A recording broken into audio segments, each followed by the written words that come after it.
Hello, I'm Dave Edwards, and welcome to Joy in Our Town. We're so glad you joined us today. This program is where we celebrate what God is doing in the city and the people that He's doing it through. And so I want to invite you today to join our conversation, just to pull up a chair, get a cup of coffee, and sit down. And would you just listen in on the conversation today? My guest today is Donna Edwards, who is the Executive Director of Living Well. So would you please welcome her to Joy in Our Town. Thank you, Donna, for being here. Thanks for having me. So glad that you're here. Yeah, and just wanted to mention we have no relation. We're not exactly, related to right, each other. Right? But Donna Edwards, Dave Edwards, that sounds like it could be a show, but yeah, this is the first time we've met, isn't it? Yeah, it is. And well, I'm glad you're here because our topic today are family issues and marriage, and I know it's a big deal in our city.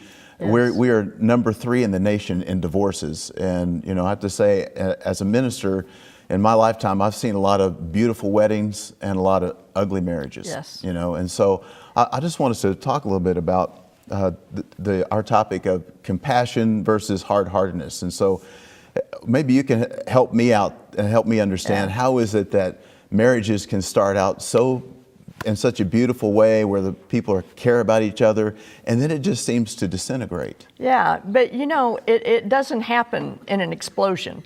It's little by little. It kind of withers away, and a lot of that reason is because of that lack of compassion. And when you get married, you're all excited about everything, but then it doesn't take long till the other person does something or says something to hurt you. So how are you going to respond in that situation? So if you respond with hurt, to hurt, then that divide starts growing, and you begin to not care how the other person feels because you're hurting, and they don't seem to care how you feel. And so it starts developing into this hard heart that comes between the two of you. Wow. It's so amazing. I went to a marriage conference a couple of weeks ago in Houston just to go. Yeah. And I'm still single, but I thought and one of the things I learned is that the things that they were teaching at this conference were just like the most obvious things in the world. Like, we're one person's here, another person's here, we move towards God, we get closer, and it's stuff that I taught to junior hires at camp. Right. But the thing I learned is that it seems like marriage gives you amnesia. Yeah. Like all that, you get married, all that stuff just kind of goes out the window. And so, Scripture says that we're actually supposed to put on compassion for another person. And so, what does that mean? How do we help people to put on and wear compassion in their marriage? Well, and obviously it takes a lot of dependence on the Lord and a real desire to grow spiritually in that. But when you think about what is compassion, it's really in its basic form caring about how the other person feels and trying to understand and feel what they feel, you see. Mm-hmm. And so that was one of the defining characteristics of Christ, wasn't it? It was, that's right. Yeah, was compassion. That's right. And so as we display His character, then we can display that compassion. But that's a really basic human need and human quality. That's what links us with each other. Wow. Not just in marriage, but in life. In life, yeah. When you see a show on TV, a news program, and something bad's happened to someone, how do you feel? Mm-hmm. Do you have compassion? Mm-hmm. And if we don't cultivate compassion in our life, we become very isolated from everyone. Right. Not just from our spouse. But as you probably learned at the marriage conference, the hardest place to display those qualities are in the home. Right. And you can show compassion to a million other people, but the hardest place to do that is at home because of that emotional, personal connection that you have with each other. Right. And so how do we help couples do that? What's the answer to... I understand. It seems like, faith in general is the hardest to live out in front of people who know you the best. Right. So what do we do about that? First you've got to decide, do I want to have a marriage that really reflects Christ in the church? Right. And to do that, then I have to choose to think about how that other person's feeling. So if they're acting harsh towards me, if they're cutting off quick, then what may be going on with them? You know, I've even learned to do that when you go into a store. Wow. Have you ever had a clerk that just is like Right. not very nice? Right, terrible attitude. Yeah. Mm-hmm. Right. And instead of kind of being the same way back, you know, I'm thinking, what's happening to them today? And I try to say an encouraging word to them. So you begin by thinking about what's happening to that person today, and caring about their hurt, and thinking about, you know, can I say an encouraging word? Even if you feel like that their attitude is unfounded, you know, or they shouldn't feel that way, Right. or whatever you did that caused that reaction that, you know, wasn't warranted, that's irregardless, because everyone has their own emotional makeup. Right. And so we got to learn to look past what's happening on the outside to what's happening in their heart. But basically, once that hard-heartedness sets in, I mean, that's the big barrier. And you know, we do a lot of marriage counseling. I've seen in a lot of couples where you get 10, 15, 20 years down the road, Right. and that hard-heartedness, and they don't, I mean, I've seen people sit there and cry and their spouse didn't even flinch. And I'm thinking, man, you got to be pretty hard-hearted Wow. to do that. But to change that Right. is forgiveness. So that's really the habit that needs to be developed. And amazingly enough, even Christians have a hard time with forgiveness. But isn't that like the crux of our faith? Right. It is. No, you're right. I mean, God forgave us in an unlimited way. And so who am I not to forgive if He's going to forgive? Right. And, you know, my favorite verse about this is Ephesians 4:32.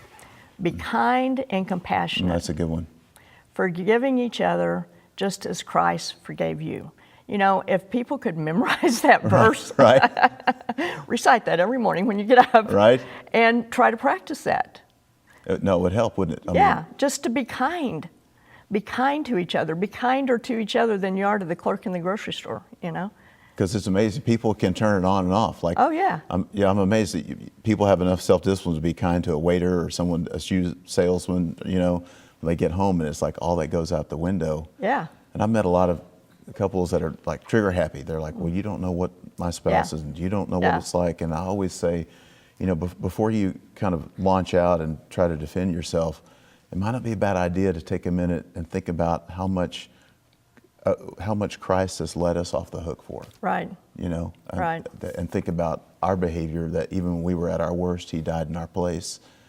And I always just try to get people, if you just pause for a minute and think about how much mercy God has shown you. Yeah. And at the very least, we could take that mercy and give it to somebody else. Exactly. But let's talk about so how do you actually do that? How do we help couples to show compassion and extend forgiveness? And Well, and that's, you know, it has to start with one person.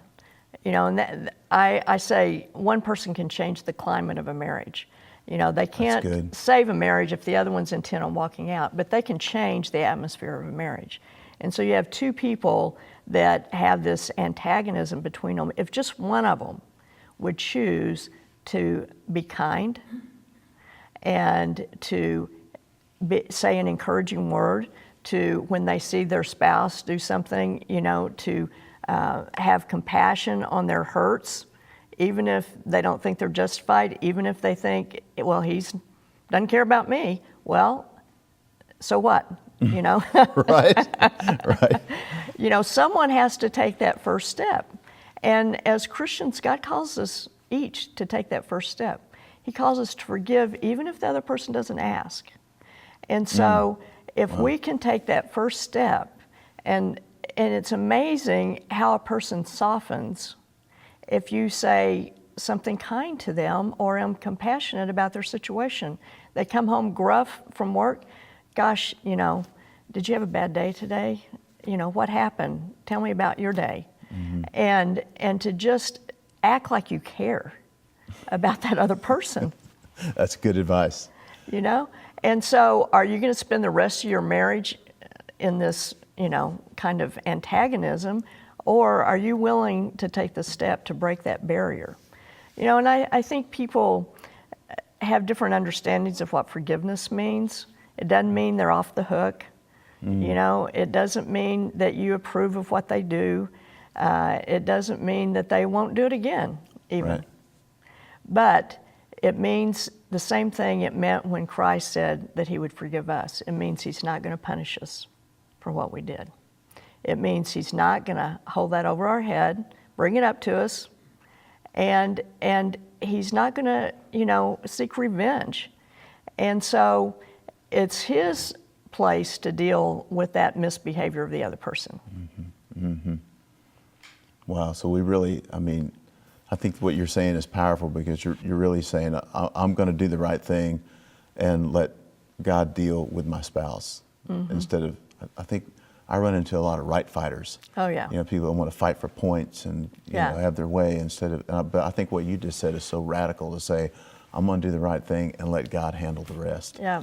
That's a good, encouraging word. You know, and there's a guy that I've done a lot of study in his materials that's done lots of research as a psychologist. I mean, he's just done lots of research on abusive relationships. And his father was abusive. And he said, all the stuff I learned in school, I threw out the window. I learned it from my mother of what it really is about. Because, you know, psychology will tell you it's this or that. He said, really, it's a lack of compassion. And so his whole approach is that abusive person is to get them to find that place of compassion, even not for their spouse in the beginning, just find it in life, Right. period.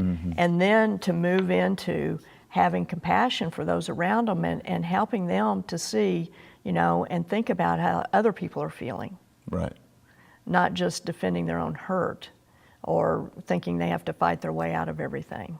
Wow. I mean, I think that I think this is such a healthy conversation today, because a lot of people, I think they get into marriages and they get stuck in these old habits and old patterns, and then they don't know how to get out, right? They don't really know what to do. And when you're talking about, you know, I remember that verse in Mark where it said that Jesus looked on the crowd and then he felt compassion. Right. And we almost have to teach people how to look at their situation Right.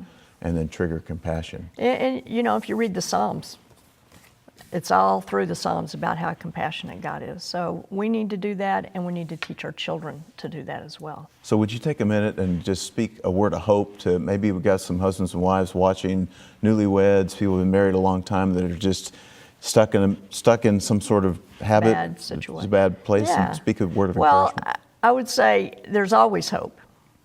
Good. And if you're willing to take a step towards that other person, there's hope for change. And you be the one to be first. Thank you for joining our conversation on Joy in Our Town. We'll be right back with more.